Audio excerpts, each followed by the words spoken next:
दोस्तों, इंडिया के stock market की बैकबोन माने जाने वाली कंपनी अब खुद ही पब्लिक होने जा रही है। सालों से जिस आईपीओ का इन्वेस्टर बेसब्री से इंतजार कर रहे थे, क्या वो मार्केट की सबसे बड़ी लिस्टिंग बन सकती है? Hello investors, welcome to stock mastery zone.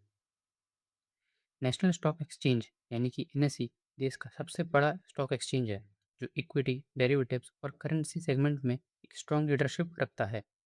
रोजाना लाखों पार्टिसिपेंट को कनेक्ट करने वाला ये प्लेटफॉर्म अब अपना मस्ट अवेटेड आईपीओ लेकर आ रहा है।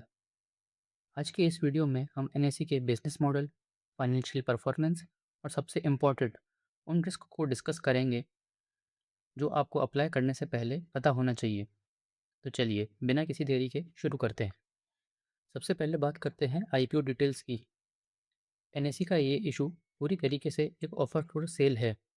इसका मतलब ये है कि कंपनी को कोई नया फंड नहीं मिलेगा, बल्कि एग्जिस्टिंग शेयर होल्डर्स मिलकर 14.89 करोड़ शेयर्स बेच रहे हैं।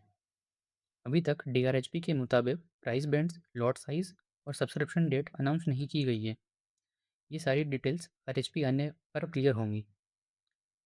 लेकिन एक बात फिक्स है, सेबी की कंडीशंस के मुताबिक एनईसी को ये लिस्टिंग प्रोसेस 30 जनवरी 2027 से पहले कंप्लीट करनी होगी। बात करते हैं एनएससी की बिजनेस ओवरव्यू का। तो एनएससी का बिजनेस कितना बड़ा है? FY 1995 से FY 2026 तक कैश मार्केट और इक्विटी डेरिवेटिव्स में एनएससी इंडिया का लार्जेस्ट एक्सचेंज रहा है। ग्लोबल लेवल पर भी इसका दबदबा है। वर्ल्ड फेडरेशन ऑफ एक्सचेंजेस के डेटा के हिसाब से FY 25 में ग्लोबल कैश इक्विटी ट्रेड्स में इसका शेयर लगभग 11.38% था, और ये इक्विटी डेरिवेटिव्स कॉन्ट्रैक्ट में तो ये 51.8% के साथ वर्ल्ड लीडर है। इनका फोकस सिर्फ ट्रेडिंग तक लिमिटेड नहीं है। एनएससी इन्वेस्टर्स, इशूवर्स और इंटरमीडिएट्स को भी एक ट्रांसपेरेंट और एफिशिएंट मार्केट एक्सेस प्रोवाइड करता है, जो इंडिया की इकोनॉमी के लिए बहुत ज़रूरी है। बात करते हैं इसकी की स्ट्रेंथ्स की। तो एनएससी की स्ट्रेंथ्स कुछ इस प्रकार हैं। फर्स्ट है unmatched market leadership. Cash market में एनएससी का शेयर 92.99% है।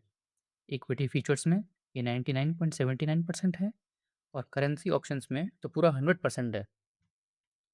सेकेंड है डाइवर्सिफाइड पोर्टफोलियो। सिर्फ ट्रेडिंग नहीं, बल्कि कैपिटल रेजिंग में भी एनएससी आगे है।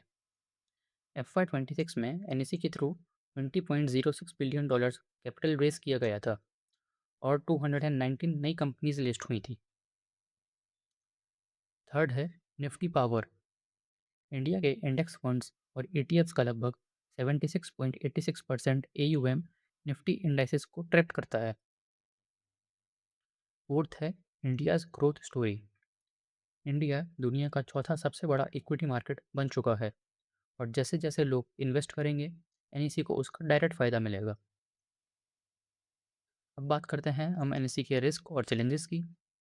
हर बड़े आईपीओ के साथ कुछ रिस्क भी आते हैं। तो एनएससी के क्या रिस्क हैं? फर्स्ट है रेगुलेटरी ओवरसाइट। एनएससी सेबी की कड़ी निगरानी में काम करता है। कंपनी को कई बार शो कॉज नोटिस और एडवाइजरी लेटर मिलते रहते हैं। किसी भी नई कंप्लायंस इशू से इनके एक्सपेंशन प्लान पर असर पड़ सकता है। सेकंड है रेवेन्यू कंसंट्रेशन। एनएससी का 46.78% रेवेन्यू सिर्फ टॉप 10 ट्रेडिंग मेंबर से ही आता है। अगर इन बड़े मेंबर्स की एक्टिविटी कम हुई, तो फाइनेंशियल्स पर डायरेक्ट असर पड़ेगा। थर्ड है टेक्नोलॉजी डिपेंडेंसी। एनएससी का पूरा बिजनेस टेक्नोलॉजी पर ही टिका है। FY 26 में उन्होंने टेक्नोलॉजी पर 1350 करोड़ का खर्च किया था। कोई भी सिस्टम फेलियर या साइबर थ्रेट इनके ऑपरेशंस को रोक सकता है। अब बात करते हैं हम एनएससी की फाइनेंशियल परफॉर्मेंस की। FY 25 एनएससी के लिए सबसे बेहतरीन साल रहा था, जहां रेवेन्यू बढ़कर 16,183 करोड़ हो चुका था। हालांकि FY 26 में ये थोड़ा गिरकर 15,760 करोड़ था, क्योंकि ट्रेडिंग एक्टिविटीज़ में भी थोड़ी कमी आ गई थी। ऑपरेटिंग प्रॉफिट यानी एबिटा FY 24 में 9,870 करोड़ से बढ़कर FY 25 में ये 12,647 करोड़ हो चुका है। खुशी की बात यह है कि इनका नॉन ट्रेडिंग रेवेन्यू, जैसे डेटा सेंटर सर्विसेज और लाइसेंसिंग, तेज़ी से बढ़ रहा है, जो रेवेन्यू मिक्स को बैलेंस कर रहा है। अब हम बात करते हैं इसके पीयर कंपैरिजंस की। पीयर कंपैरिजंस की बात करें तो एनएसई अपने सेगमेंट में एक एब्सोल्यूट लीडर है, जिनके पास almost monopoly like market share है। अगर बात करें हम फाइनल वर्डिक्ट की, एनएसई का आईपीओ उन इन्वेस्टर्स के लिए है जो इंडिया की लॉन्ग टर्म ग्रोथ और कैपिटल मार्केट के एक्सपेंशन पर भरोसा रखते हैं। इसकी स्ट्रेंथ इसका मार्केट डोमिनेंस है, लेकिन रेगुलेटरी चैलेंजेस और टेक्नोलॉजी रिस्क को नज़रअंदाज नहीं किया जा सकता।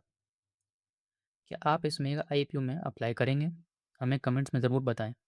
और हाँ, आईपीओ की प्राइस बैंड और डेट आते ही हम एक और अपडेट लेकर आएंगे। इसके लिए चैनल को सब्सक्राइब करना ना भूलें। अगर आपको ये वीडियो इन्फॉर्मेटिव लगा हो तो वीडियो को लाइक करें और अपने दोस्तों के साथ शेयर करें। Investment in security markets are subject to market risk. Read all the related documents carefully before investing. मिलते हैं हम अगले वीडियो में। तब तक के लिए हैप्पी इन्वेस्टिंग।